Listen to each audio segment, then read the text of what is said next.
चलिए शुरू कर देते हैं। और पहला प्रश्न देखिएगा यहाँ पर क्या है।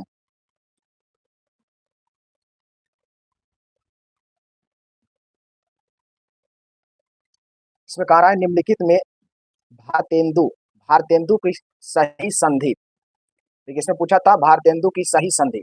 तो पहले बता दें ये भारतेंदु जो है वो भारतेंदु कौन सा संधि में आएगा। तो याद याद रखना ये गुण संधि है, ठीक है। भारतेंदु कौन सा संधि, गुण संधि। और गुण संधि की विशेषता क्या है, उसमें एक मात्रा रहेगा, एक मात्रा रहेगा। गुण संधि का विशेषता कभी कोई पूछ लेगा, मैंने ये जान लीजिए कि गुण संधि, ठीक है। गुण गुण संधि है। स्वर संधि 5 प्रकार का होता है। स्वर संधि का 5 भेद होता है, तो उसी स्वर संधि में गुण संधि आता है। तो गुण संधि का विशेषता क्या, उसमें एक मात्रा रहेगा, एक मात्रा। जैसे में देखिएगा, जैसे में रमेश एक मात्रा है ना, रमेश एक मात्रा है, इसमें देखिएगा यहाँ पर एक मात्रा है। उसी प्रकार से महेश, महेश। तो ये सब ध्यान दीजिएगा, जिसमें एक मात्रा रहेगा वो होगा कौन सा संधि, गुण संधि, गुण संधि, ठीक है। और दो मात्रा वाला वृद्धि संधि, दो मात्रा वाला रहता है वृद्धि संधि। जैसे एकाएक, इसमें पूछेगा, ये सब प्रश्न पूछा जाता है, एकाएक कैसा संधि है, वृद्धि संधि, क्योंकि इसमें दो कारक, ठीक है, दो मात्रा है, दो मात्रा है। जैसे में बता दें, एक एग्जाम्पल और लेते हैं वृद्धि संधि का। वृद्धि संधि का एक एग्जाम्पल और लेते हैं, जैसे में देखिएगा बनौषधि, बनौषधि देखिएगा यहाँ पर भी दो मात्रा है, तो ये वृद्धि संधि का उदाहरण है। और ये जो है भारत यन संधि का उदाहरण है। तो इसमें कह रहा है कि संधि का सही संधि कौन सा होगा, इसका सही संधि होगा, सही संधि होगा भारत प्लस इंदु, भारत प्लस इंदु। इसका सही आंसर डी नंबर होगा, ठीक है। इसका सही आंसर डी नंबर हो जाएगा। चलिए नेक्स्ट है, नेक्स्ट है सज्जन का विपरीत शब्द, उल्टा शब्द। सज्जन का क्या होगा, उल्टा शब्द पूछ रहा है। देखिए सज्जन का विपरीत शब्द यहाँ पर हो जाएगा आपको कौन सा होगा, दुर्जन, ठीक है। सज्जन का दुर्जन होता है, सज्जन का दुर्जन होता है। और इसका व्यभिचारी, व्यभिचारी का अगर पूछेगा व्यभिचारी का विपरीत शब्द तो इसका होता है सदाचारी, सदाचारी, ठीक है। सदाचारी उल्टा शब्द सदाचारी होगा। चलिए इस प्रकार से इसका आंसर, इस प्रकार से इसका आंसर जो होगा वो कौन सा होगा, डी नंबर, ठीक है, डी नंबर होगा। नेक्स्ट है जातिवाचक संज्ञा से भाववाचक संज्ञा के निर्माण का सही उदाहरण। जातिवाचक संज्ञा से भाववाचक संज्ञा, भाव भाव बचा बताता है। इसमें भाव देखिए बता रहा है, लड़का से लड़कपन, लड़कपन है क्या, भाव, लड़का से लड़कपन, ठीक है। इसका सही आंसर सी नंबर होगा। जातिवाचक संज्ञा से भाव संज्ञा के निर्माण का सही उदाहरण सी नंबर है, लड़का से लड़कपन, लड़का से लड़कपन, ठीक है। चलिए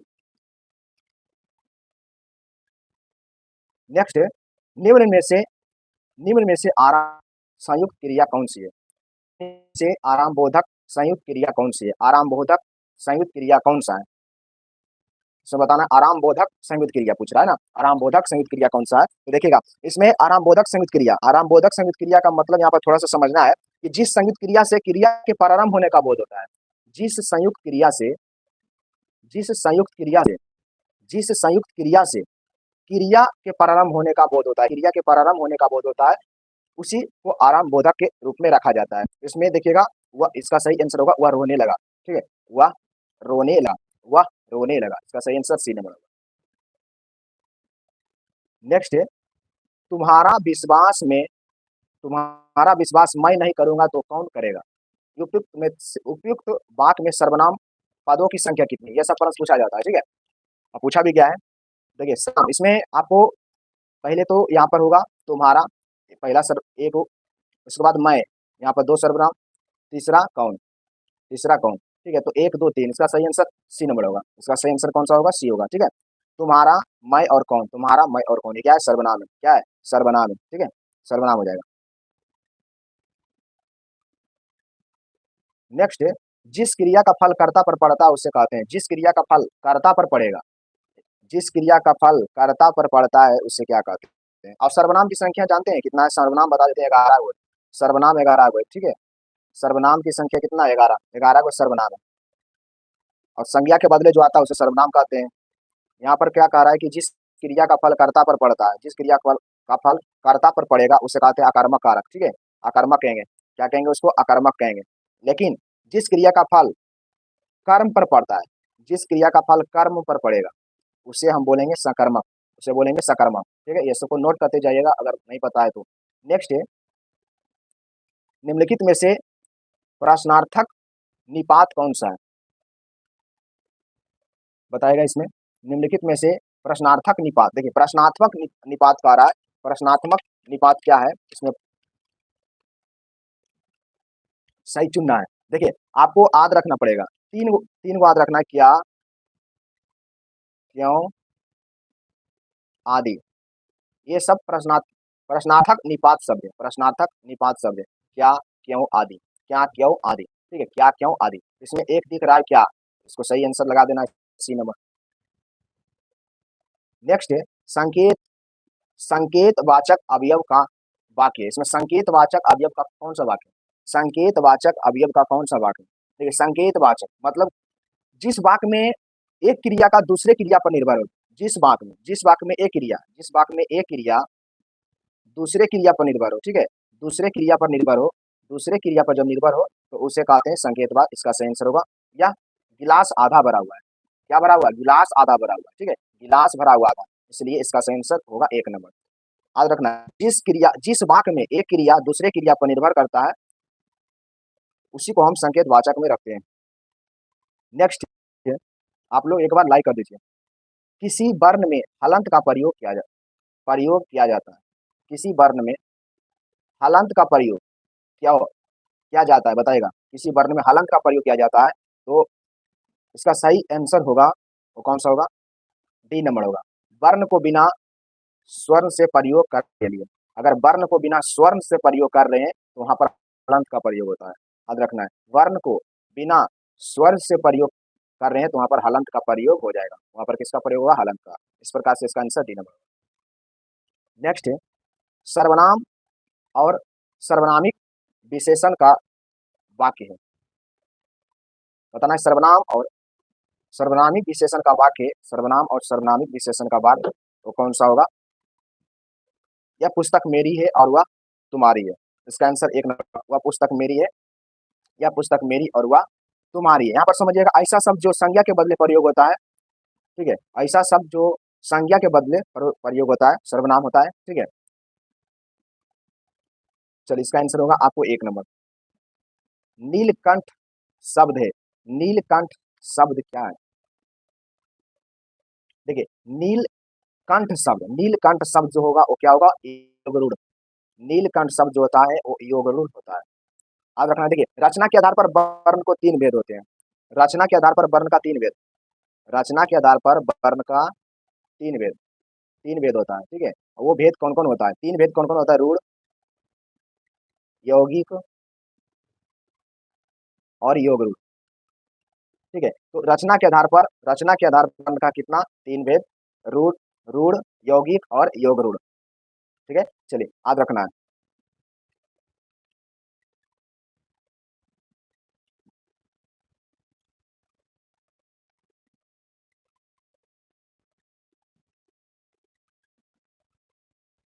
चलिए यहाँ पर आपको दो से तीन प्रश्न यहाँ पर इंग्लिश का है, कह रहा है come to my party Saturday night. देखिए यहाँ पर क्या होगा, आपको पता होगा कि दिन के नाम के ठीक पहले ओन का प्रयोग होता है, दिन दिन के नाम के ठीक पहले किसका प्रयोग होता है, ओन का, इसलिए इसका नंबर होगा। इसमें कह रहा है correct, choose the correct, choose the correct sentence, तो इसमें करेक्ट सेंटेंस चूज करना है। देखिएगा पॉइंट ऑफ टाइम के पहले सिंस का प्रयोग होता है, पॉइंट ऑफ टाइम के पहले सिंस का प्रयोग होता है, तो इसमें फोर का प्रयोग है, गलत, ठीक है। और इसमें सिंस का है, इसमें सिंस का प्रयोग है, लेकिन यहाँ पर देखिएगा इसका सही आंसर कौन सा हो सकता है, the doctor has been living here since 2005, since 2005 यानी डॉक्टर 2005 से यहाँ रह रहे हैं, डॉक्टर 2005 से यहाँ रह रहे हैं, इसका सही आंसर होगा सी नंबर, ठीक है। और आपको पता होगा ये बात से आप छाट सकते हैं प्रश्न को कि सिंस का प्रयोग है टाइम के पहले होता है। इसका correct pick out correctly spelled word, इसमें कौन सा सही है, इसमें सही के लिए चुन आ रहा है। देखिए ओकेशनली आपको सी नंबर, इसका आंसर डी नंबर होगा, ये सही है, ओकेशनली आपको डी नंबर है। आपको इसमें वर्ड वाला में अगर मीनिंग पता है तो बन जाएगा, नहीं तो नहीं बनेगा, भगवान भरोस तुक्का। नेक्स्ट है choose the correct anatomy of honest, अच्छा हॉनेस्ट, हाँ हॉनेस्ट, हॉनेस्ट। चलिए इसका आंसर क्या होगा, हॉनेस्ट मतलब ईमानदार होता है, और दिष्ट होनेस्ट मतलब होता है क्या चीज, बेईमान। दिष्ट होनेस्ट मतलब क्या होता है, बेईमान होता है, दिष्ट होनेस्ट मतलब बेईमान। चलिए दिष्ट होनेस्ट मतलब बेईमान, बेईमान, इसका आंसर सी नंबर। चलिए, और मैथ को यहाँ से काट देंगे क्योंकि यहाँ पर सोल्व करने का जगह नहीं होता है, और हम पीडीएफ जो टेलीग्राम पर डालेंगे उसमें मैथ रहेगा और उसका सॉल्यूशन भी दे देंगे, सॉल्यूशन से आप कर लीजिएगा क्योंकि मैथ यहाँ पर बनाने में नहीं होता है। कल देखे थे, कोशिश किए थे, लेकिन पूरा सॉल्व नहीं पाए थे, तो फायदा नहीं कुछ हुआ, इसीलिए यहाँ से मैथ हटा दिए। टाइम का आपका टाइम भी बर्बाद हो जाएगा और समय भी नहीं आएगा, तो इसीलिए स्पेस नहीं मिलता है। तो हम ये इसको जब हम पीडीएफ डालेंगे टेलीग्राम पे तो आपको पीडीएफ में सारा कुछ डाल देंगे, सॉल्यूशन तक भी आप लोग बना लीजिए, मैथ में बन जाएगा, उतना हार्ड मैथ भी नहीं रहता है। नेक्स्ट है 1946 में जो है उद्देश्य संबंधित प्रस्ताव की रचना किसने किया था? उद्देश्य प्रस्ताव की रचना किसके द्वारा हुआ था? चलिए देखिए, उद्देश्य प्रस्ताव जवाहरलाल नेहरू, उद्देश्य प्रस्ताव जवाहरलाल नेहरू के द्वारा, उद्देश्य प्रस्ताव किसके द्वारा? जवाहरलाल नेहरू के द्वारा जो है 13 दिसंबर को, ठीक है, 13 दिसंबर 1946, 13 दिसंबर 1946 को प्रस्तुत किया गया था, और 22 जनवरी 1947 को संविधान सभा के द्वारा स्वीकृति मिला था, 22 जनवरी 1947 को, 22 जनवरी 1947 को, ठीक है। चलिए, और प्रस्तावना को भारतीय संविधान की आत्मा भी बोला जाता है, प्रस्तावना को आत्मा भी बोला जाता है। और आपको पता होगा कि प्रस्तावना को जो है यानी पालकी वाला था ना, वो बोले थे परिचय पत्र, प्रस्तावना को परिचय पत्र यानी पालकी वाला बोले थे, ठीक है, पूछ लेगा। नेक्स्ट है, यहाँ से देखिएगा, पृथक निर्वाचन पद्धति की शुरुआत निम्न में से किसके द्वारा हुई? पृथक निर्वाचन पद्धति की शुरुआत निम्न में से किसके द्वारा हुआ था? पृथक निर्वाचन। चलिए देखिए, पृथक निर्वाचन यहाँ पे पूछ रहा है, पृथक निर्वाचन। तो आपको सबसे पहले इसमें बात करेंगे लॉर्ड मिंटो सुधार, जब 1909 आया था ना, तो मुसलमानों को सबसे पहले 1909 में मुसलमानों को सबसे पहले जो पृथक निर्वाचन क्षेत्र दिया गया था, पृथक निर्वाचन 1909, ठीक है। मार्लो सुधार से कहते हैं, मिंटो के उस समय मार्लो सचिव के पद पर थे, ठीक है, वायसराय मिंटो था। चलिए, मार्लो मिंटो। और आपको पता होगा कि मिंटो को लॉर्ड मिंटो को किस नाम से, सांप्रदायिक निर्वाचन प्रणाली का जनक, लॉर्ड मिंटो को कहते हैं सांप्रदायिक निर्वाचन का जनक के रूप में लॉर्ड मिंटो को जाना जाता है। 1909 में भारत में वायसराय के पद पर रहे थे, भारत के वायसराय के पद पर रहे थे। चम्सफोर्ड 1919, चम्सफोर्ड 1919, ठीक है। और भारत शासन अधिनियम 1935 को भारत का कार्बन कॉपी के नाम से जाना जाता है। और इसी 1919 में प्रत्यक्ष, आपको बात करें मॉन्टेस्क्यू चम्सफोर्ड 1919 का, इसी के तहत जो लोकलेखा समिति का भी स्थापना किया गया था 1921 में, ये लागू हुआ 1921 में, मॉन्टेस्क्यू सुधार अधिनियम लागू हुआ 1921 में लागू हुआ था, ठीक है। नेक्स्ट है, स्वतंत्रता या मृत्यु का नारा किसके द्वारा दिया गया था? स्वतंत्रता या मृत्यु का नारा किसके द्वारा दिया गया था? स्वतंत्रता या मृत्यु का नारा ये अमेरिका के सेना के द्वारा दिया था, ठीक है, अमेरिकी सेना द्वारा दिया गया था, याद रखना है। और जिस समय अमेरिका में स्वतंत्रता का नारा दिया जा रहा था, उस समय अमेरिका, देखिए, हाँ, ये किसने दिया था, तो ये पूछ सकता है भारत अमेरिकी सेना, लेकिन इसको देने का प्रयास जो किए थे ना, वो जॉर्ज वाशिंगटन, ठीक है, जॉर्ज वाशिंगटन दिए थे। कौन दिए थे? George Washington. इसका आंसर होगा बी नंबर, जॉर्ज वाशिंगटन। चलिए, अमेरिका, आप पूछेगा आपसे कि बताइए, यहाँ से अगर प्रश्न बनेगा आपको, देखिए, वर्ल्ड वर्ल्ड हिस्ट्री से व्याद्रोह प्रश्न आता है, ठीक है, वर्ल्ड हिस्ट्री से प्रश्न आता है। और देखिएगा, अमेरिकी की स्वतंत्रता युद्ध जो चला था वो 1775 से 1783 चला था, 17 से सेडान।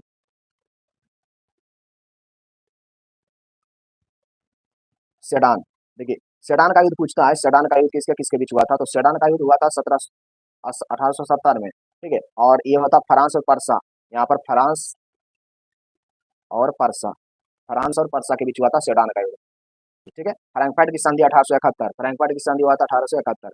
नेक्स्ट है, बोस्टन बंदरगाह पर, देखिए, 3 से 4 प्रश्न आपको वर्ल्ड वर्ल्ड हिस्ट्री से मिल जाएगा।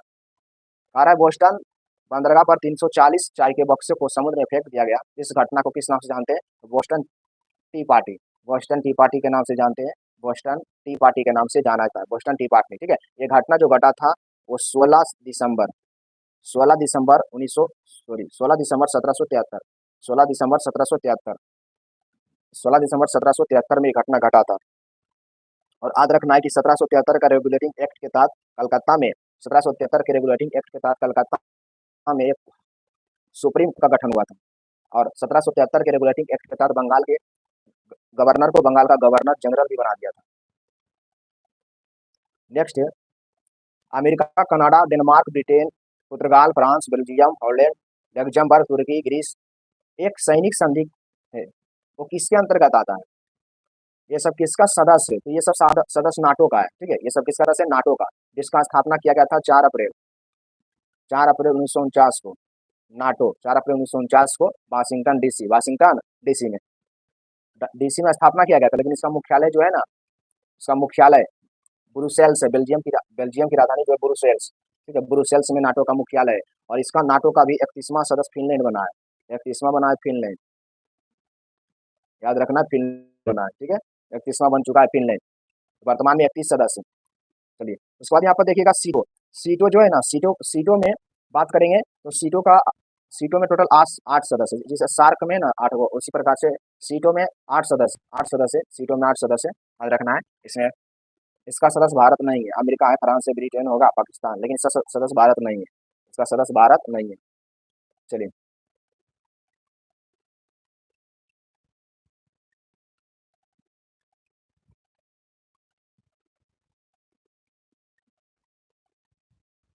नेक्स्ट है संयुक्त, यहाँ कह रहा है राष्ट्र संघ के अस्थायी सदस्य, संयुक्त राष्ट्र का नहीं। यहाँ पर पूछ रहा है राष्ट्र संघ का समय अमेरिकी राष्ट्रपति जो था वो कौन था? राष्ट्र संघ की स्थापना के समय अमेरिकी राष्ट्रपति जो था उसका नाम था वुडरो विल्सन। जिस समय राष्ट्र संघ की स्थापना हुआ 1920 में, उस समय कौन था? Woodrow Wilson. Woodrow Wilson. ठीक है, चलिए नेक्स्ट, प्रथम विश्व युद्ध का मुख्य कारण क्या था? प्रथम विश्व युद्ध जो हुआ था उसका मुख्य कारण क्या था? देखिए, प्रथम विश्व युद्ध का होने का जो मुख्य कारण था वो क्या था? तो त्रिपक्षीय संधि। ठीक है, त्रिपक्षीय संधि के कारण प्रथम विश्व 28 जुलाई 1914 से आपको 11 नवंबर 1918 तक चला था। ठीक है, 1918 तक चला था। तो त्रिपक्षीय संधि के कारण और मित्र राष्ट्र और इसमें धुरी राष्ट्र के बीच हुआ था। मित्र राष्ट्र और धुरी राष्ट्र के बीच प्रथम विश्व युद्ध हुआ था। और देखिए, मित्र राष्ट्र और धुरी राष्ट्र में कौन कौन है ये भी पूछता है। तो मित्र राष्ट्र में देखिएगा, पूछ लेगा आपसे कि कौन मित्र राष्ट्र के अंतर्गत था। तो मित्र राष्ट्र में फ्रांस, ठीक है, फ्रांस था, रूस था, फ्रांस, रूस और यूके, ब्रिटेन ब्रिटेन ठीक है, ये किसमें था? मित्र राष्ट्र। मित्र राष्ट्र में अमेरिका शामिल हुआ 1917 में, भी पूछता है कि मित्र राष्ट्र में अमेरिका कब शामिल हुआ? 1917 में। अधूरी राष्ट्र में जर्मनी, ऑस्ट्रेलिया, हंगरी और ओटोमन साम्राज्य और बुल्गारिया, ये सब था आपको धुरी राष्ट्र में। ठीक है, धुरी राष्ट्र में ये सब था। चलिए, धुरी राष्ट्र में था। इसका सही आंसर होगा त्रिपक्षीय संधि। त्रिपक्षीय संधि। कारक पाषाण युग में काटने के लिए सामान्य प्रयुक्त उपकरण को क्या कहते थे? पाषाण युग में काटने के लिए सामान्य उपयुक्त उपकरण को हम लोग कहते थे गड़ास। गड़ासा, गड़ासा बोलते हैं उसको। इसका सही आंसर होगा बी नंबर, गड़ासा बोलते हैं। बी नंबर इसका आंसर होगा। चलिए, कुल्हाड़ी नहीं होगा यहाँ पे, बी नंबर इसका आंसर हो जाएगा। हस्तकुल्हार, देखो हस्तकुल्हार के बारे में सबसे पुराना परिचित उपकरण कौन सा था? सबसे पुराना परिचित उपकरण जो था उसका नाम था हस्तकुठार। हस्तकुठार, ठीक है, सबसे पुराना था। गुप्त काल के प्रसिद्ध गणितज्ञ थे। इसमें बताना है कि गुप्त काल संस्थापक श्रीगुप्त, गुप्त वंश के संस्थापक श्रीगुप्त, उसका उत्तराधिकारी घटोत्कच, उसके बाद चंद्रगुप्त मौर्य, चंद्रगुप्त नहीं मौर्य नहीं, चंद्रगुप्त प्रथम। देखिए, कह रहा है गुप्त काल के प्रसिद्ध गणितज्ञ, गुप्त काल के प्रसिद्ध गणितज्ञ जो इसमें थे वो कौन थे? आर्यभट्ट। आर्यभट्ट, आर्यभट्ट, ठीक है, इसका सही आंसर होगा आर्यभट्ट। आर्यभट्ट महान गणितज्ञ एवं खगोल विज्ञान के जनक थे। आर्यभट्ट, याद रखना है, आर्यभट्ट होगा। ठीक है, आर्यभट्ट होगा। इसमें बारहमिहिर का बात करें, कालिदास का बात करें और बारहमिहिर, सॉरी बारहमिहिर, हाँ बारहमिहिर और कालिदास, बारहमिहिर और कालिदास जो थे वो किसके दरबार का? चंद्रगुप्त, चंद्रगुप्त द्वितीय, चंद्रगुप्त द्वितीय के दरबार का क्या थे? ये नवरत्न थे। ठीक है, नवरत्न थे ये सब। कालिदास, बारहमिहिर, छपनक, ये सब जो है उसका दरबार का नवरत्न थे। चलिए, तो इसका सही आंसर जो होगा वो कौन सा होगा? बी, बी होगा। आर्यभट्ट के द्वारा जो आर्यभट्ट का पुस्तक भी है आर्यभट्टियम, आर्यभट्टियम और सूर्य सिद्धांतिका, आर्यभट्टियम और सूर्य सिद्धांतिका, ठीक है। आर्यभट्टियम और सूर्य सिद्धांतिका जो है आर्यभट्ट आर्यभट्ट का क्या है पुस्तक है। चलिए 12 मिनट का पुस्तक का नाम है पंच सिद्धांतिका या बृहद संहिता। अलाई दरवाजा किसके शासनकाल में बना? कल ग्रुप डिस्कशन में खिलजी वंश बता रहे थे तो उसमें बताए थे कि अलाई दरवाजा का निर्माण जो किया गया था वो अलाउद्दीन खिलजी के द्वारा किया गया था। अलाई दरवाजा जो है कुतुब इस्लाम मस्जिद के आगे बनवाया गया था। इसका सही आंसर होगा सी नंबर, कुतुब इस्लाम मस्जिद कुतुब बुद्दीन ऐबक बनाया था। चलिए इसका आंसर हो सी नंबर। और फिरोज शाह तुगलक के शासनकाल में सबसे अधिक दास था, सबसे अधिक दास फिरोज शाह तुगलक के शासनकाल में 1388 में इसका मृत्यु हुआ, 1351 में इसने गद्दी पर बैठा था, 1351 में गद्दी पर बैठा था। द्वितीय सिकंदर नहीं, इसको दिल्ली का अकबर कहते हैं। एलिफिस्टन जो है ना फिरोज शाह तुगलक को दिल्ली का अकबर कहा था। नेक्स्ट है राजा राम मोहन राय के द्वारा लाया गया सुधार आंदोलन था। राजा राम मोहन राय से संबंधित जितना फैक्ट है उतना हम सब करवा चुके। चलिए 34 का भी, चलिए 36 का डी ब्रह्म समाज, बिल्कुल सही है। ब्रह्म समाज का स्थापना राजा राम मोहन राय के द्वारा किया गया था। ब्रह्म समाज का स्थापना राजा राम मोहन राय के द्वारा किया गया था 20 अगस्त, कितना कब किया गया था? 20 अगस्त 1828 को। जिस समय स्थापना हुआ था ना ब्रह्म समाज, उस समय उसका नाम था ब्रह्म सभा। ये भी पूछ सकता है, ब्रह्म सभा था, ब्रह्म समाज नहीं था उस समय, नाम था ब्रह्म सभा, नाम था ब्रह्म सभा। इसी के द्वारा वेदांत, इन्हीं के द्वारा जो है आत्मीय सभा का स्थापना 1815 में किया गया था। और 1825 में वेदांत कॉलेज का स्थापना किए। और 1817 में डेविड हेयर के सहयोग से, 1817 में डेविड हेयर के सहयोग से हिंदू कॉलेज का भी स्थापना करने का श्रेय इन्हीं को जाता है। भारत पत्रकारिता के अग्रदूत कहते हैं इसी को, समाज सुधारक का पिता भी कहते हैं इसको। और 1772 में इनका जन्म हुआ था, 1772 में आपको इनका जन्म हुआ था। माता तारिणी देवी इनका माता थी। चलिए, और 1833 में इनका मृत्यु हो गया था। पूछता है कहाँ हुआ था? तो ब्रिस्टल शहर में हुआ था, इंग्लैंड में हुआ था। नेक्स्ट है अकबर द्वितीय ने इन्हें राजा को उपाधि दिया था। नेक्स्ट है थियोसॉफिकल सोसाइटी का स्थापना। ये सब ग्रुप डिस्कशन में कितना बार करवा चुके हैं। चलिए आंसर बताइए इसका। थियोसॉफिकल सोसाइटी, थियोसॉफिकल सोसाइटी का स्थापना, देखिए थियोसॉफिकल सोसाइटी का स्थापना किसने किया था? यहाँ पर किसने किया है तो बताए थे मैडम ब्लाडीवस्की, मैडम ब्लाडीवस्की। और नहीं, 37 का ए नंबर होगा ना, एनी बेसेंट उनका सदस्य बना था, थियोसॉफिकल सोसाइटी के सदस्य बने थे। आपको थियोसॉफिकल सोसाइटी को जब भारत में, थियोसॉफिकल सोसाइटी जब भारत में 1882 में, जब भारत में 1882 में मद्रास में इसका कारखाना अडियार में जब खोला गया था ना, तो इसका प्रचार प्रसार करने का काम किए थे एनी बेसेंट। एनी बेसेंट नहीं, इसका आंसर होगा, इसका आंसर होगा मैडम ब्लाडीवस्की और कर्नल अल्कॉट। कर्नल अल्कॉट और मैडम ब्लाडीवस्की के द्वारा 1875 में आपको थियोसॉफिकल सोसाइटी का स्थापना किया गया था। थियोसॉफिकल सोसाइटी का स्थापना आपको न्यूयॉर्क में किया गया था, न्यूयॉर्क में, ठीक है, न्यूयॉर्क में किया गया था। और इसका इन्हीं का सदस्य 1888 में एनी बेसेंट बन जाते हैं, थियोसॉफिकल सोसाइटी का सदस्य बनते हैं, ठीक है, सदस्य बनते हैं।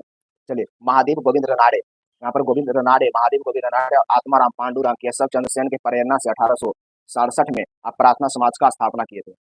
महादेव गोविंद रनाड़े, आत्माराम पांडुरंग, केशव चंद्र सेन के प्रेरणा से 1867 में प्रार्थना समाज का स्थापना करने का श्रेय जाता है, ठीक है। चलिए नेक्स्ट, गदर पार्टी, गदर पार्टी का स्थापना कहाँ हुई थी? गदर पार्टी का स्थापना भारत के बाहर हुआ था। गदर पार्टी का स्थापना 1 नवंबर 1913 को हुआ था। 1 नवंबर 1913 को लाला हरदयाल के नेतृत्व में गदर पार्टी का स्थापना फ्रांसिस्को में हुआ था। सैन फ्रांसिस्को अमेरिका हो जाएगा, ठीक है, इसका आंसर अमेरिका, सी नंबर होगा, अमेरिका में इसका स्थापना किया गया था। गदर पार्टी का अध्यक्ष सोहन सिंह भाखना बने थे, ये भी पूछेगा आपसे। गदर पार्टी का सदस्य अध्यक्ष, गदर पार्टी का अध्यक्ष, प्रथम अध्यक्ष कौन बने थे? गदर पार्टी का प्रथम अध्यक्ष सोहन सिंह भाखना, सोहन सिंह भाखना, सोहन सिंह भाखना बने थे, ठीक है। लाला हरदयाल जो थे ना गदर पार्टी का मंत्री थे। गदर पार्टी का मंत्री कौन थे? लाला हरदयाल थे, ठीक है, मंत्री। और देखिएगा आपको पता होगा कि गदर पार्टी ने गदर पत्रिका का प्रकाशित किया था, ठीक है, जो कि साप्ताहिक पत्रिका था। 1 नवंबर 1913 को साप्ताहिक पत्रिका था गदर पत्रिका, जो कि उर्दू भाषा में छपता था, उर्दू भाषा में छपता था। लेकिन 9 दिसंबर को जो है एक कौन सा लिपि था? गुरुमुखी लिपि, हाँ, 9 दिसंबर को गुरुमुखी लिपि में छपने लगा था, ठीक है, ये प्रश्न याद रखना है। नेक्स्ट है महात्मा गांधी ने भारतवर्ष में पहला सत्याग्रह, भारतवर्ष में पहला सत्याग्रह पूछता है महात्मा गांधी का पहला जन आंदोलन कौन था? तो वो असहयोग आंदोलन 1920 का, 1 अगस्त 1920 का जो हुआ था ना जन आंदोलन, पूछेगा महात्मा गांधी का पहला जन आंदोलन कौन था? तो 1 अगस्त 1920 में असहयोग आंदोलन। लेकिन यहाँ पर कह रहा है कि भारत की महात्मा गांधी ने भारत में पहला सत्याग्रह चंपारण सत्याग्रह 1917 में राजकुमार शुक्ला मिले थे आपको उस समय 1916 का जब लखनऊ अधिवेशन हो रहा था, लखनऊ अधिवेशन में महात्मा गांधी से राजकुमार शुक्ला मिले और आपको चंपारण आने के लिए प्रेरित किए थे। ये भी प्रश्न पूछा जाता है। ठीक है, चलिए तो इसका सही आंसर होगा आपको डी नंबर। बारदोली बारदोली सत्याग्रह कब किए थे? बारदोली, देखिए बारदोली सत्याग्रह हुआ था 1928 में। बारदोली सत्याग्रह 1928 में सब ये वल्लभ भाई पटेल, सरदार वल्लभ भाई पटेल, सरदार वल्लभ भाई पटेल, सरदार वल्लभ भाई पटेल के द्वारा, सरदार वल्लभ भाई पटेल के द्वारा बारदोली सत्याग्रह किया गया था और महात्मा गांधी के कहने पर इन्हें जो है एक उपाधि दिया गया था, सरदार उपाधि बारदोली की महिला के द्वारा दिया गया था। ठीक है, चलिए उसके बाद अहमदाबाद मिल मजदूर 1918 खेड़ा 1918, अहमदाबाद मिल मजदूर 1918 खेड़ा 1918 दोनों 18। चलिए नेक्स्ट है असहयोग आंदोलन कब शुरू हुआ? देखिए यहाँ पर पूछा गया है तो 1920 में। ठीक है, 1920 में असहयोग आंदोलन 1920 में 1 अगस्त जब 1920 को इस असहयोग आंदोलन का शुरुआत हुआ था तो बीजी तिलक का मृत्यु हो गया था। बीजी तिलक का मृत्यु हो गया था। ठीक है, बीजी तिलक का मृत्यु हो गया था। और अभी बताएं कि खेड़ा और अहमदाबाद मिल मजदूर महात्मा गांधी के नेतृत्व में 1918 में हुआ था। 1921 का बात करें तो लोकलेखा समिति 1919 में आपको लागू हुआ और 1919 का जो भारत शासन अधिनियम था 1921 में लागू हुआ।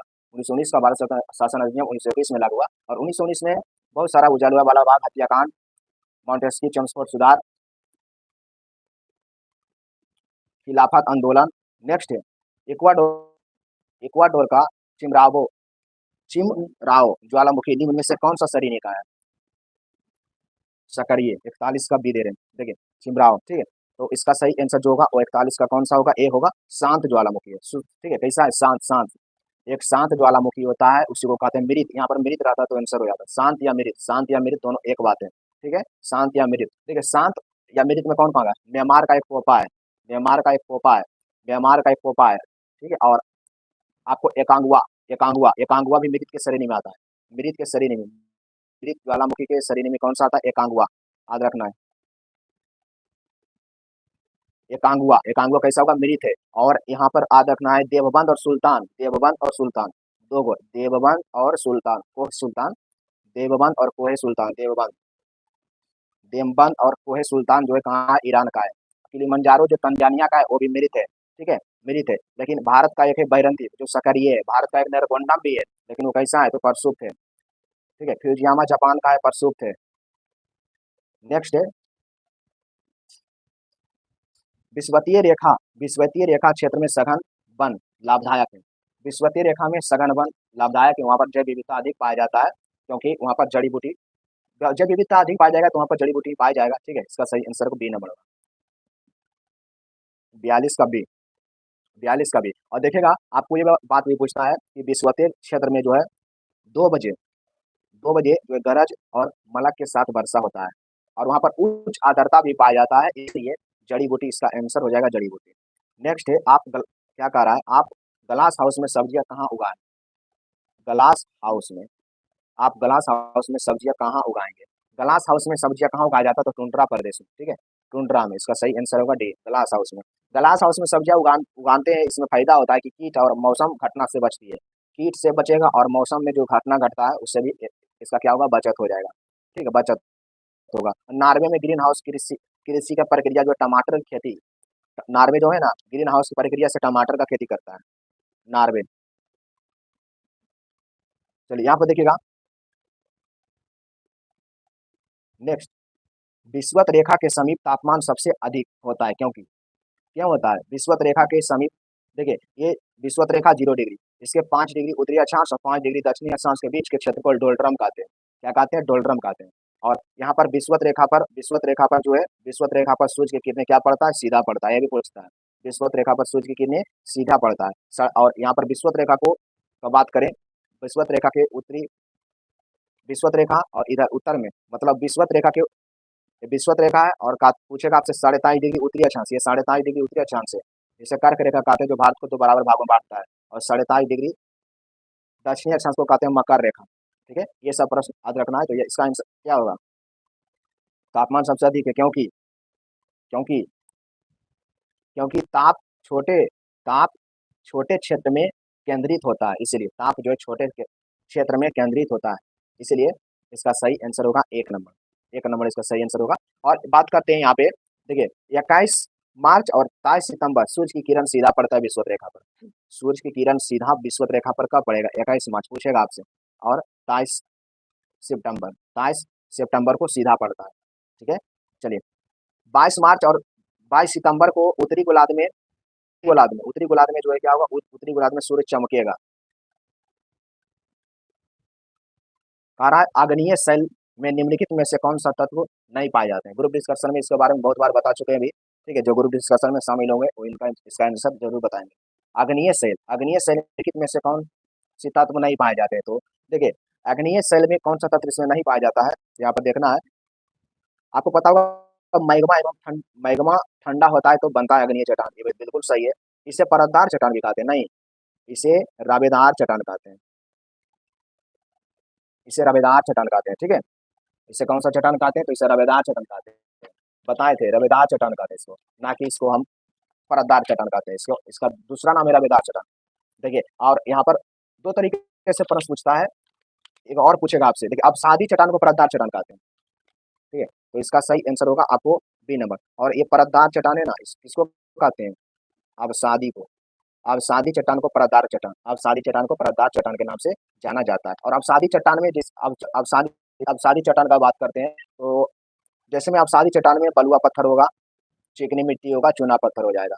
ठीक है, चलिए। और देखिए, इसे क्या इसमें कहा रहा था कि मैग्मा के ठंडे होने के कारण बनते हैं, बिल्कुल सही है। सील और डाइक इसका उदाहरण है अग्नेय चट्टान का। लेकोलिथ, फेकोलिथ, सील, डाइक ये सब उदाहरण है। ठीक है, लेपोलिथ ये सब उदाहरण है अग्नेय चट्टान का। और अग्नेय चट्टान में जीवाश्म नहीं पाया जाएगा, ये बात भी याद रखना है। ग्रेनाइट और बेसाल्ट अग्नेय चट्टान का उदाहरण है, बिल्कुल सही है। और बेसाल्ट चट्टान के टूटने से काली मिट्टी का निर्माण होता है, बेसाल्ट चट्टान को टूटने से काली मिट्टी का निर्माण होता है। नेक्स्ट है, निम्नलिखित में से कौन सा खाद नहीं है? इसमें खाद नहीं है, तो इसमें चाय खाद्य पदार्थ नहीं है, पेय पदार्थ है। ठीक है, मकई मकई जो है, मकई को 140 दिन लगता है उपजने में। और मकई का बात करें तो इस तीनों मौसम में लगा सकते हैं, रबी रबी फसल और जायद, रबी फसल जायद तीनों में आता है, रबी फसल जायद। भारत में भारत का सबसे प्रमुख खाद्य पदार्थ चावल है, दूसरा गेहूं है, और तीसरा जो है मोटा अनाज है, चौथा जो है दाल। और विश्व में पूछेगा प्रमुख खाद्य पदार्थ कौन सा है, तो गेहूं है। विश्व में गेहूं, लेकिन भारत में पूछेगा चावल। नेक्स्ट, निम्नलिखित में से कौन सा कारक विषम जलवायु प्रकार का एक मुख्यतः उदाहरण है?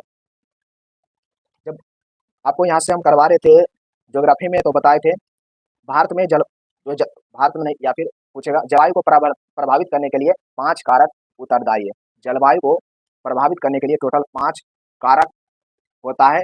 लैंड फॉर्म्स 7 कारक, सॉरी 7 होना, 7 को होता है ना, 1 2 3 4 5 6 7। ठीक है, लैंड फॉर्म ये जलवायु को परिवर्तन करता है, मतलब अक्षांश, ऊंचाई, ठीक है, समुद्र से निकटता, दूरी, जंगल, मिट्टी, ये सब जो है जलवायु को प्रभावित करने का काम करता है। लेकिन यहाँ पर दूसरा तरीका से प्रश्न है, कह रहा है विषम जलवायु प्रकार के लिए मुख्यतः उत्तरदायी है। तो जब सागर से दूरी बढ़ेगा, सागर से दूरी बढ़ने से क्या होता है? जलवायु पर प्रभावित पड़ता है, जलवायु को क्या होता है? प्रभाव होता है।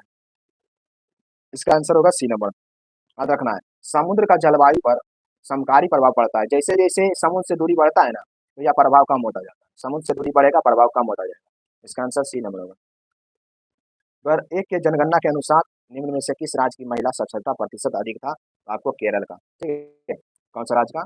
केरल राज्य का महिला साक्षरता सबसे अधिक था, 92%, 92.1%। ठीक है, 92.1% याद रखना है। और पूरे भारत की साक्षरता 2011 के जनगणना के अनुसार जो है वो कितना है? 74%, 74.04% पूरे भारत की। नेक्स्ट है, लिग्नाइट किस प्रकार की कोयला है? लिग्नाइट, देखिए यहाँ पर लिग्नाइट, यहाँ पर ऑप्शन के अनुसार जो होगा ना, वो सबसे निम्न स्तर का कोयला होगा।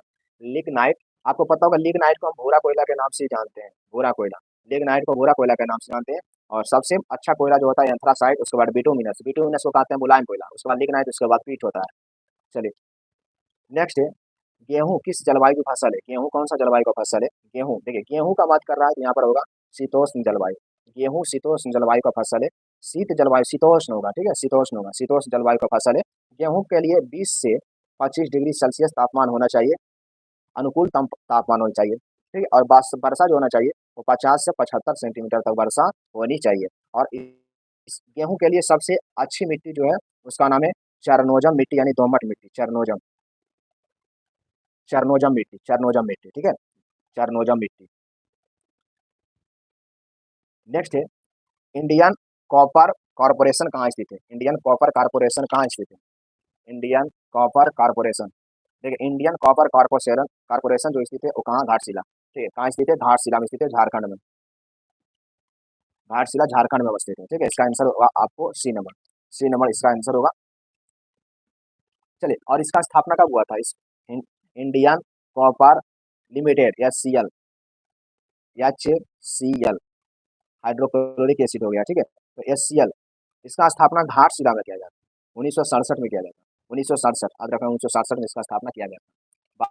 नहीं होगा 52 का। चलिए ठीक है, देख रहे हैं 52 का क्या है। निम्नलिखित में से कौन सा राज्य गेहूं के उत्पादन में प्रथम स्थान है? उत्तर प्रदेश, बिल्कुल सही है। प्रति हेक्टेयर में जाएगा तो पंजाब, प्रति हेक्टेयर में पंजाब जाएगा। ठीक है, प्रति हेक्टेयर में पंजाब। और धान सबसे अधिक पश्चिम बंगाल में होगा। नेक्स्ट,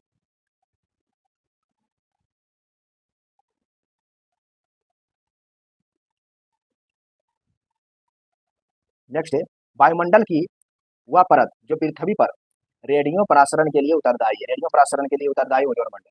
ठीक है, ओजोन मंडल, और ओजोन मंडल 640, पृथ्वी से 640 किलोमीटर ऊपर है। पृथ्वी से 640 किलोमीटर ऊपर है ओजोन परत। ओजोन परत, और ओजोन परत नहीं, और ये ऑरोरा बोरियालिस और ऑरोरा ऑस्ट्रालिस, ऑरोरा बोरियालिस और ऑरोरा ऑस्ट्रालिस। ठीक है, उत्तरी ध्रुव, उत्तरी ध्रुव का प्रकाश होगा ना, पूछेगा आपसे। उत्तरी ध्रुव, यहाँ से प्रश्न बनेगा कि उत्तरी उत्तरी ध्रुवीय प्रकाश को क्या कहते हैं? उत्तरी ध्रुवीय प्रकाश को क्या कहते हैं? उत्तरीय ध्रुवीय प्रकाश को क्या कहेंगे? ऑरोरा। क्या कहेंगे? Aurora, aurora borealis, aurora borealis कहते हैं। ठीक है, उत्तरी ध्रुव के ऑरोरा, और दक्षिणी ध्रुव को कहते हैं ऑरोरा ऑस्ट्रालिस, ऑरोरा ऑस्ट्रालिस के नाम से जाना जाता है। ठीक है, तो इसका सही आंसर होगा आपको ओजोन। चलिए, और समताप मंडल में ओजोन मंडल, सॉरी आयन मंडल में इसका आंसर होगा, आयन मंडल होगा, ओजोन मंडल। ओजोन परत या फिर ओजोन मंडल जो पाया जाता है ना, वो समताप मंडल, ओजोन परत, ओजोन परत कहाँ पाया जाएगा? समताप मंडल में ओजोन परत पाया जाता है। और क्षोभ मंडल ऊंचाई पृथ्वी से क्षोभ मंडल की ऊंचाई जो है 15 किलोमीटर होगा, समुद्र तल से 12 किलोमीटर। ठीक है, चलिए नेक्स्ट है, कह रहा है सेटेलाइट स्थलाकृति की निर्माण होती है। सेटेलाइट, अच्छा, सेटेलाइट बोलते हैं, असली लाइट ना, असली काइट। देखिए, एक होता है असली टाइट और असली माइट, यहाँ पर लिखा है गलत। असली टाइट होता है और असली माइट होता है। क्या होता है कि जब चूना कास्ट प्रदेश का एरिया, ठीक है, जब कास्ट प्रदेश का एरिया जो है, चूना पत्थर का एरिया जहाँ पर होता है ना, इसका जिक्र हम ग्रुप डिस्कशन में 2 दिन पहले भी किए थे। जहाँ पर कास्ट प्रदेश का एरिया होता है, जहाँ पर चूना क्षेत्र का एरिया होता है, वहाँ वो वर्षा के कारण चूना दहकर बाहर निकल जाता है। तो चूना जब बाहर दह के निकल जाता है तो वहाँ पर में खाली हो जाता है। चूना दह के बाहर निकला, बीच में हो गया खाली। जब बीच में खाली हो जाता है तो इस प्रकार से इसका आकार बन जाता है। पृथ्वी पर इस प्रकार से इसका आकार बन जाता है, इस प्रकार से इसका आकार बन जाता है। ठीक है, और यहाँ पर जुड़ता है, इसको कहते हैं कंदरा स्तंभ। इसको क्या कहते हैं? कंदरा स्तंभ। ठीक, असली टाइट और असली माइट जब आपस में सटता है उसे क्या कहते हैं? कंदरा स्तंभ कहते हैं। ये पूछा गया है प्रश्न। और यहाँ पर असली असली टाइट पूछा, असली टाइट होता है। ठीक है, असली टाइट आपको पता होगा कि किसी को ऊपर में पकड़कर कसते हैं तो टाइट करके कसते हैं। ऊपर में लटकाते हैं, टाइट करके कसते हैं। ठीक है, तो ऊपर का आकृति असले टाइट होगा और नीचे की आकृति असले माइट होता है। ठीक है, तो यही पूछ रहा था। इसका 54 का सही आंसर कौन सा होगा? तो 54 का सही आंसर होगा आपको भूमिगत जल द्वारा, भूमिगत जल द्वारा, भूमि, ठीक है, भूमिगत। क्योंकि कास्ट प्रदेश चूना एरिया कास्ट प्रदेश में, यानी चूना एरिया में जब वर्षा होता है तो वहां से क्या होता है? निकल जाता है, वहां पर जितना आपको चूना रहेगा निकल जाएगा। इसका आंसर होगा बी। दार्जिलिंग, दार्जिलिंग जिला किस राज्य का भाग है? दार्जिलिंग पूछ रहा है ना, 55 का होगा सी नंबर। ठीक है, पश्चिम बंगाल, पश्चिम बंगाल होगा 55 का सी, पश्चिम बंगाल। दार्जिलिंग चाय को 2004 में जीआई टैग मिला है, और जीआई टैग का शुरुआत जो हुआ है 1900 का अधिनियम, 1919 का अधिनियम। इसका सही आंसर होगा सी नंबर। सिक्किम में जैविक खेती करता है सिक्किम, जैविक खेती करता है सिक्किम। और मेघालय में जयंतिया और खासी पहाड़ी है, जहाँ पर 1000 सेंटीमीटर से अधिक वर्षा होता है। विधान परिषद सदस्य का कार्यकाल क्या है? विधान परिषद का सदस्य का कार्यकाल कितना होता है? 56 का। विधान परिषद के सदस्य का कार्यकाल जो होगा वो 6 वर्ष होता है। ठीक है, 6 वर्ष। विधान परिषद के सदस्य का कार्यकाल कितना वर्ष होता है? 6 वर्ष होता है, 6 वर्ष होता है। और आपको पता होगा विधान परिषद राज्य विधानमंडल का उच्च सदन होता है। विधान परिषद उच्च सदन होता है। विधान परिषद, विधान परिषद होता है उच्च सदन। देखिए अगर पूछता कि विधान परिषद के कार्यकाल कितना होता है तो इसका कार्यकाल नहीं होता क्योंकि ये भंग नहीं होता, ये भंग नहीं होता, ठीक है। जैसे में राज्यसभा नहीं होता भंग, उसी प्रकार से यहाँ पर ये होगा, इसका आंसर होगा आपको बी नंबर। इसका क्या होता है कि प्रत्येक प्रत्येक विधानसभा के प्रत्येक जो है 1/3 सदस्य 2 साल में सेवानिवृत्त होते हैं। प्रत्येक सदस्य का 1/3 भाग क्या होता है, 2 वर्ष में सेवानिवृत्त होते हैं। इसका सही आंसर होगा आपको बी नंबर, 6 वर्ष, ठीक है, 6 वर्ष। और आपको पता होगा विधान परिषद का चर्चा जो किया गया वो 71 में किया गया, 171 में, और विधानसभा 170 में, विधानसभा 170 में, विधानमंडल 168, विधानमंडल 168 में, ठीक है। और आप बोलिएगा 169 में क्या है, तो किस सभी राज्य में विधान परिषद नहीं है, तो जो राज्य विधान परिषद बनाना चाहता है 169 के तहत बना सकता है, या खत्म करना चाहता है तो 169 के तहत क्या करेगा, खत्म कर देगा। नीति निर्देशक तत्व सरकार के मार्गदर्शन हेतु किसके द्वारा दिए गए हैं। नीति निर्देशक, देखिए नीति निर्देशक जो दिया गया वो किसके द्वारा, संविधान, इसका आंसर होगा संविधान। आयरलैंड का संविधान दिया गया है, ठीक है, इसका आंसर होगा। और 42वां संविधान संशोधन जो हुआ है 1976 में हुआ, 42वां संविधान संशोधन 1976 के तहत प्रस्तावना में जो है 3 शब्द भी जोड़ा गया था, इसका आंसर होगा डी नंबर। नेक्स्ट है पंचायती राज संस्थानों के जिला स्तर पर सर्वोच्च अंग का नाम है। पंचायती राज बलवंत राय मेहता समिति त्रिस्तरीय बलवंत राय मेहता समिति त्रिस्तरीय, ठीक है, त्रिस्तरीय 1957, त्रिस्तरीय 1957 होगा, त्रिस्तरीय, ठीक है। तो इसका सही आंसर कौन होगा, पंचायत कार्य पंचायती राज जिला स्तर पर, तो जिला परिषद, जिला स्तर पर जिला परिषद, जिला परिषद, जिला स्तर पर जिला परिषद, ठीक है। और ग्राम स्तर को यहाँ से महाराष्ट्र में नहीं हो, अच्छा ठीक है, एक सेकेंड, महाराष्ट्र में है आपको केरल, ठीक है, बिहार और उत्तर प्रदेश, महाराष्ट्र, आंध्र प्रदेश, तेलंगाना, आंध्र प्रदेश तेलंगाना, और एक कौन सा है, कर्नाटक। 6 राज्य में जो है, 6 राज्य में पूर्ण तरीके से विधान परिषद अस्तित्व में है। कारक पंचशील निम्न देश के बीच समझौता, पंचशील समझौता किसके बीच का समझौता है, पंचशील समझौता देखिए जवाहरलाल नेहरू के समय में हुआ था पंचशील, ये हुआ था 1954 में, 1954, ठीक है, 1854 में वुड डिस्पैच आया था, शिक्षा से संबंधित था, इसका सही आंसर होगा 1954, ठीक है। तो भारत और चीन के बीच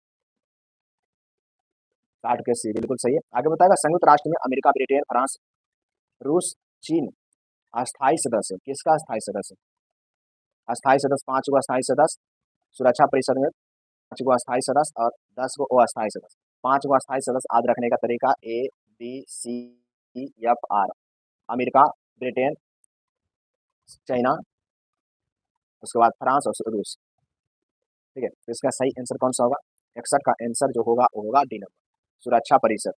सुरक्षा परिषद को दुनिया का पुलिस मैन के नाम से जाना जाता है। नेक्स्ट है भारत ने एक समझौता के तहत संयुक्त राष्ट्र को अपनी कौन सी सेना भेजने पर सहमति दी। भारत ने एक समझौता के साथ संयुक्त राष्ट्र को अपना जो है भारतीय सेना, वो कौन सा, इसका सही आंसर होगा भारतीय जल सेना भेजा था, भारतीय जल सेना, ठीक है, भारतीय जल सेना भेजा था, भारतीय जल सेना भेजा था।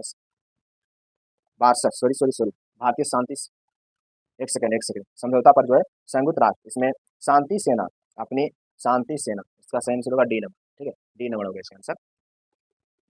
और संयुक्त राष्ट्र शांति सेना है ना, संयुक्त राष्ट्र शांति सेना का गठन 1948 में हुआ है, संयुक्त राष्ट्र शांति सेना का गठन 1948। नेक्स्ट है 63 नंबर क्या है, प्रत्यक्ष प्रजातंत्र का अस्तित्व किस देश में है। ग्रुप डिस्कशन समय पॉलिटिका ग्रुप डिस्कशन के समय बताए थे कि जो है प्रत्यक्ष प्रजातंत्र जो है वो कहाँ है, तो इसका सही आंसर होगा स्विट्जरलैंड में होगा, ठीक है, स्विट्जरलैंड।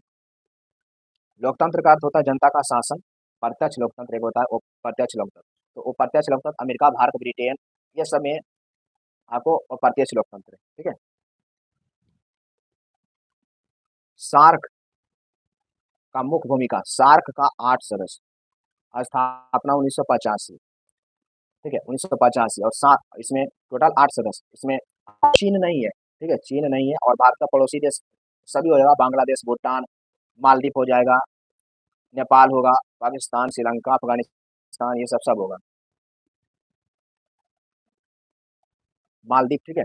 म्यांमार भी नहीं है इसका, सार्क का सदस्य म्यांमार भी नहीं है, ठीक है। म्यांमार इसका संयुक्त होगा, म्यांमार म्यांमार म्यांमार जो है बिम्स्टेक का सदस्य है, बिम्स्टेक का सदस्य है, ठीक है। बिम्स्टेक का सदस्य म्यांमार, बिम्स्टेक का सदस्य, सार्क का नहीं है। नेक्स्ट अनुच्छेद 19 के अंतर्गत स्वतंत्रता का अधिकार नहीं है। कौन सा इसमें स्वतंत्रता का अधिकार नहीं है? तो इसमें सही होगा आपको व्यक्तिगत स्वतंत्रता का अधिकार, ठीक है। चलिए, निम्नलिखित में से कौन सी भारतीय संविधान की विशेषता नहीं है? संविधान की विशेषता इसमें कौन सी नहीं है? निम्नलिखित में कौन सी भारतीय संविधान की विशेषता नहीं है? भारतीय संविधान की विशेषता नहीं है।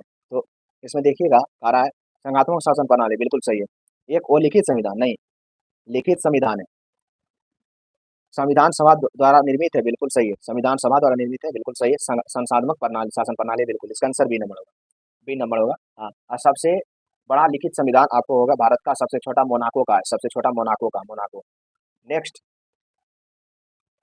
उच्च न्यायालय के न्यायाधीश की रिटायरमेंट, उच्च न्यायालय के न्यायाधीश की रिटायरमेंट का एज कितना है? तो 62 वर्ष है, 62। और सर्वोच्च न्यायालय, सुप्रीम कोर्ट और ये हाई कोर्ट, ठीक है, सुप्रीम कोर्ट और हाई कोर्ट। राज एक राज एक मूलभूत तत्व है। राज राज का एक मूलभूत तत्व है। राज का एक मूलभूत तत्व कौन सा है? राज का एक मूलभूत तत्व जो है वो है संप्रभुता, संप्रभुता, संप्रभुता, ठीक है। राज के यहाँ पर चार चार मूलभूत तत्व होता है। राज के कितना? 4 मूलभूत तत्व। पहला तो संप्रभुता देख लिए, दूसरा भूमि, तीसरा जनसंख्या, तीसरा जनसंख्या, चौथा सरकार, ठीक है। तो संप्रभुता, भूमि, जनसंख्या और सरकार राज का क्या होगा? मूलभूत तत्व है। नेक्स्ट है संयुक्त राष्ट्र अंतर्राष्ट्रीय बाल आपातकाल फंड का लघु रूप, संयुक्त राष्ट्र अंतर्राष्ट्रीय बाल आपातकाल फंड का लघु है, लघु रूप पूछ रहा है। तो लघु रूप इसमें कौन सा होगा? यूनिसेफ, यूनिसेफ, यूनिसेफ, ठीक है, यूनिसेफ। और यूनिसेफ का स्थापना हुआ था 1946 होगा, यूनेस्को 45, हाँ यूनेस्को 45, 11 दिसंबर 1946 को स्थापना हुआ था यूनिसेफ का। और यूनेस्को का स्थापना जो हुआ था 1945 में हुआ है, यूनेस्को का स्थापना 1945, ठीक है। यूनेस्को का मुख्यालय पेरिस में है और यूनिसेफ का न्यूयॉर्क में।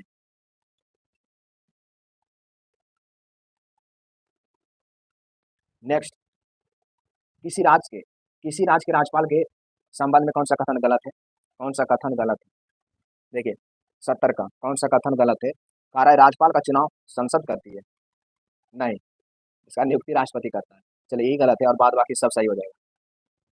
कह रहा है तरंग जो कि धातुओं में संचरित होती है, धातुओं में जो तरंग संचरित होती है वो कैसा रहता है? धातुओं में जो संचित होती है वो कैसा होगा? चल 71 का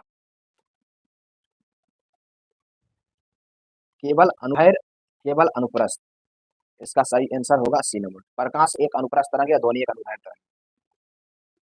धातुओं में उष्मा का संचरण चलन विधि के द्वारा होता है। उष्मा संचरण का सबसे धीमा विधि चालन विधि। नेक्स्ट है, एक चाबी भरी गाड़ी की कमान में किस प्रकार का ऊर्जा होगा? चाबी भरी गाड़ी में, तो चाबी भरी गाड़ी में एक प्रकार का होता है स्थितिज ऊर्जा, ठीक है, स्थितिज ऊर्जा होता है, स्थितिज ऊर्जा। चलिए, एक होता है यांत्रिक ऊर्जा और एक होता है गतिज ऊर्जा। यांत्रिक और गति ऊर्जा दोनों मिलता है तो बनता है स्थितिज ऊर्जा, ठीक है, दोनों मिलता है स्थितिज ऊर्जा बन जाता है। नेक्स्ट, 50 न्यूटन के एक बल का एक्स अक्ष पर घटक 30 न्यूटन है, तो इसका बाई अक्ष की दिशा की ओर घटक कितना होगा? बाई अक्ष की ओर पूछ रहा है, बाई अक्ष की ओर घटक का पूछ रहा है। यहाँ पर देखिएगा, इसको बाई अक्ष मान लेते हैं, काल्पनिक रूप से बाई अक्ष मान लेते हैं इसको, ठीक है, और इसको एक्स अक्ष मान लेते हैं। यहाँ से जब मिलाएंगे तो हो जाएगा 50 न्यूटन और 31 न्यूटन, 31 न्यूटन है। तो इसके लिए एक फार्मूला आता है, 72 को, अच्छा, स्थिति ऊर्जा, स्थिति ऊर्जा प्लस गतिज ऊर्जा होगा ना।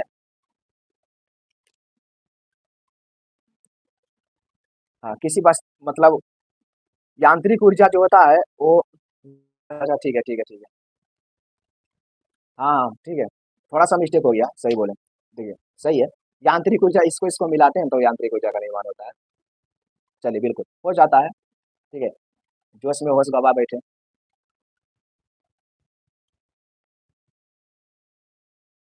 यांत्रिक ऊर्जा दोनों को मिला देंगे तो बन जाएगा, चलिए ठीक है, बिल्कुल सही है। तो यहाँ पर इस अभी जो बताए थे इसके लिए एक फार्मूला होता है, ठीक, टोटल आर बराबर एक फार्मूला आता है, इससे निकलता है, पढ़े होंगे आपको इंटर में पढ़ने का, A square plus B square plus 2ab cos theta. इस पर आप लगाइएगा, यहाँ पर आर का मान 50 है, ठीक है। उसके बाद यहाँ पर आप ए का मान 30 पुट करना है, तो 30 का स्क्वायर प्लस बी का मान पुट, 20 का मान तो निकालने का लेकर आ रहा है, और यहाँ पर क्या होगा, 2ab कोस 90, ठीक। इस पर आप हल कर लीजिएगा, यहाँ पर हल करना संभव नहीं, इस फॉर्मूला पर हल करिएगा, निकल जाएगा। ये भी है नोमरिकल जो कि काफी ज्यादा लंबा, ठीक है। देखिए कह रहा है 0 डिग्री पर 5 ग्राम बर्फ और 45 डिग्री सेल्सियस पर जो 20 ग्राम जल को मिश्रित किया जाता है, तो मिश्रण का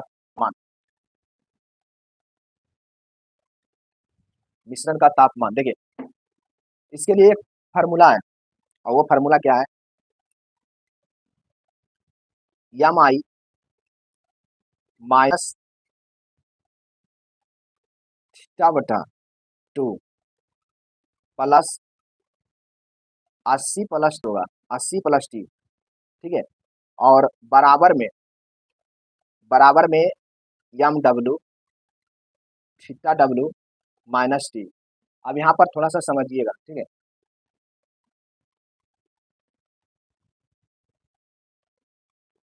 75, चलिए 75 का आप बता रहे हैं, इस पर आप निकालिएगा, ये फार्मूला पर आप निकाल सकते हैं। यहाँ पर देखिएगा क्या होगा, तो एम आई का मतलब होता है बर्फ का द्रव्यमान, एम आई का मतलब होता है बर्फ का द्रव्यमान, तो बर्फ का द्रव्यमान जितना रखिएगा, एम आई का मतलब होता है बर्फ का द्रव्यमान, ठीक है, और एम डब्ल्यू का मतलब होता है जल का द्रव्यमान, ये होता है जल का द्रव्यमान।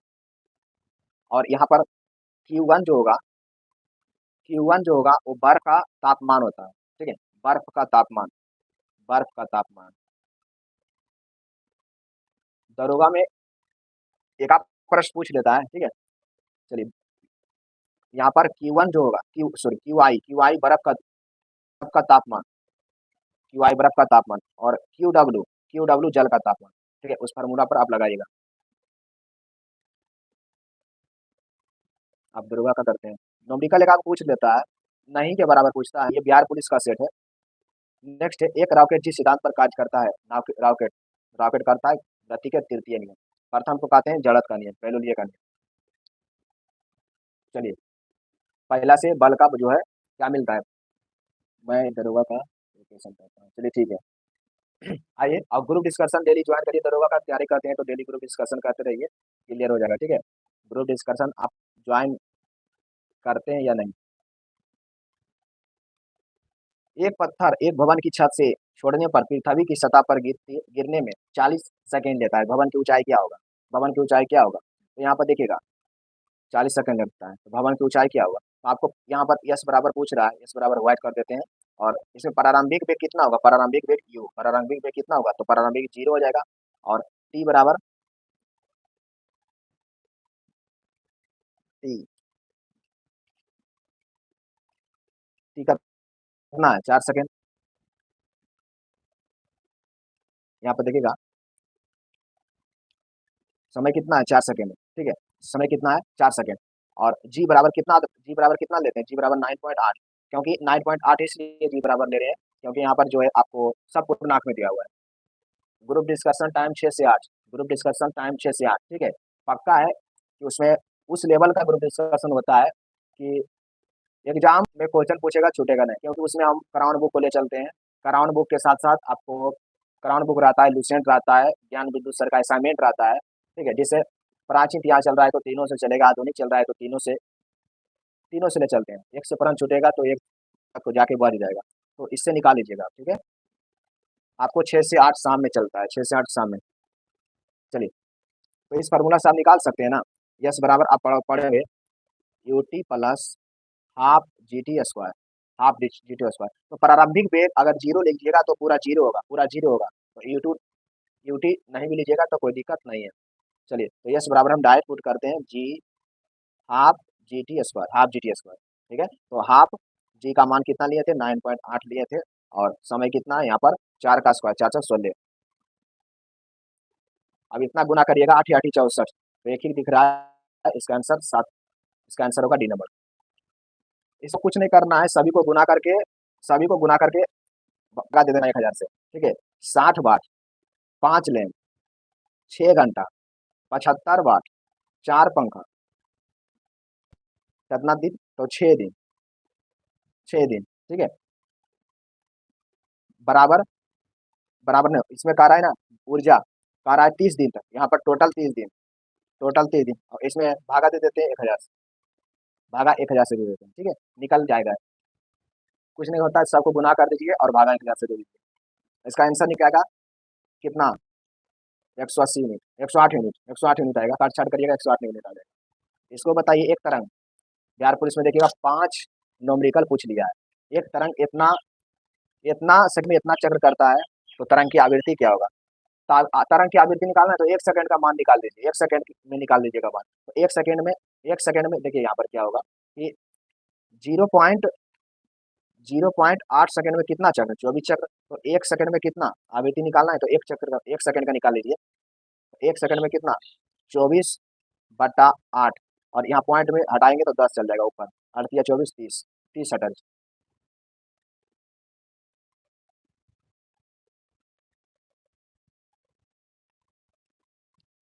चलिए बिल्कुल मिलिए।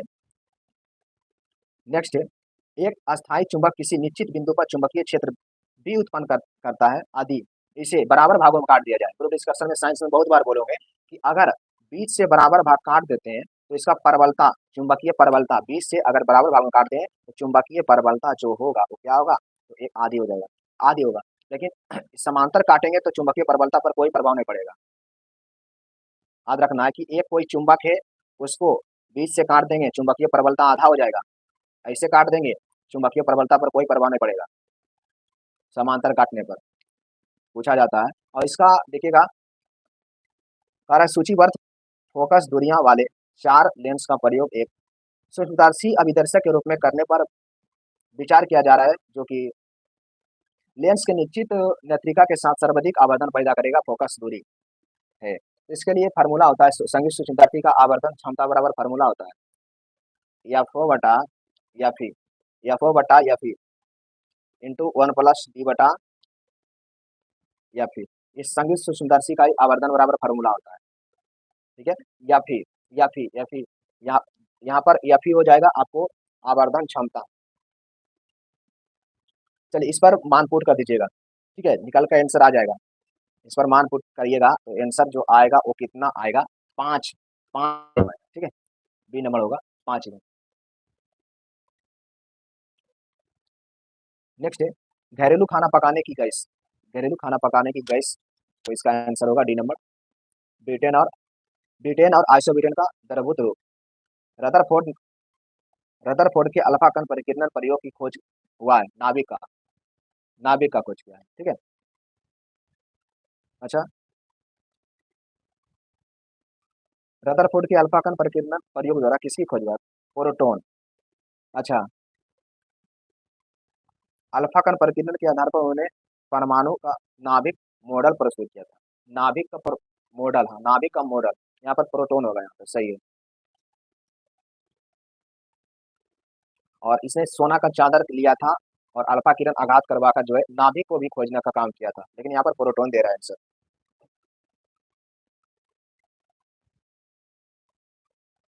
वह सेल जिसमें विद्युत धारा का उत्पादन रासायनिक अभिक्रिया के फलस्वरूप होता है, रासायनिक प्रक्रिया के फलस्वरूप होता है, उसे कहते हैं विद्युत रसायन सेल। विद्युत अपघटन वैद्युत अपघटन फैराडे इसका खोज किया था। नेक्स्ट है, समांगी मिश्रण का उदाहरण है, समांगी मिश्रण का उदाहरण इसमें कौन सा होगा, तो गन पाउडर एक समांगी मिश्रण का उदाहरण है। नेक्स्ट है, सप्टिक रसायन दृष्टिकोण से, सप्टिक रासायनिक दृष्टिकोण से सप्टिक रसायन जो है इसमें कौन सा होगा, तो होगा एक नंबर SiO2, सिलिकॉन ऑक्साइड।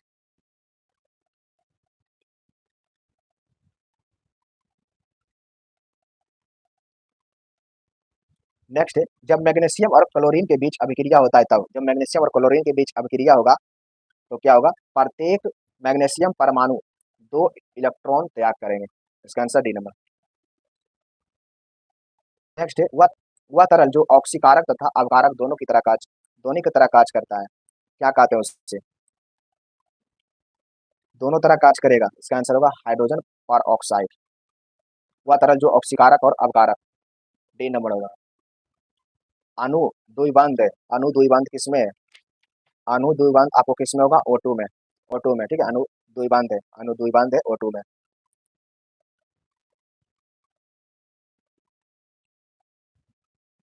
द्विसहसंयोजी होगा। नेक्स्ट है दहन की क्रिया के लिए निम्नलिखित में कौन सा शर्त आवश्यक है? दहन की क्रिया के लिए कौन सा शर्त आवश्यक है? तो इसका सही आंसर होगा सी, पदार्थ के ज्वलन ताप की प्राप्ति। कारक क्या चीज है जिसका परमाणु द्रव्यमान बराबर है, परमाणु द्रव्यमान बराबर और परमाणु संख्या भिन्न भिन्न, उसे संभारिक कहते हैं। और समस्थानिक कहते हैं जिसका परमाणु संख्या समान और द्रव्यमान भिन्न भिन्न हो। चलिए, तो 90 का जो आंसर होगा वो डी नंबर हो जाएगा। चलिए नेक्स्ट, प्रकाश संश्लेषण की दर अधिकतम, प्रकाश संश्लेषण की दर अधिकतम लाल रंग में।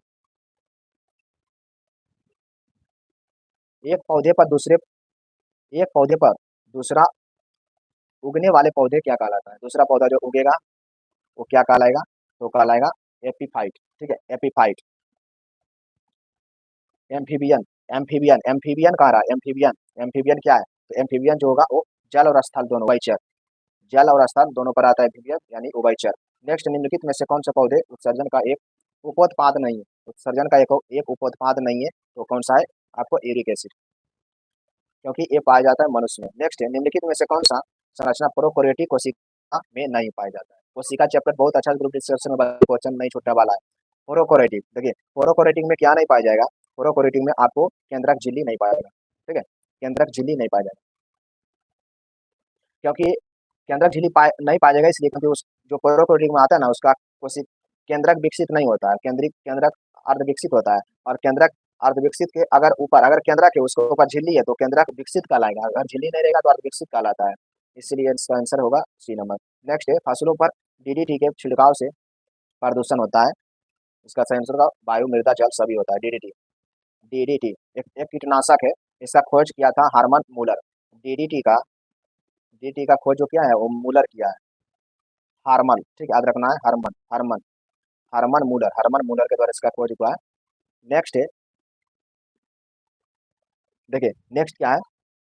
एफ्लाटॉक्सिन, एफ्लाटॉक्सिन नामक विष उत्पन्न किया जाता है किसके द्वारा? इसका आंसर होगा फंगस के द्वारा, ठीक है, फंगस के द्वारा उत्पन्न हुआ है, फंगस के द्वारा।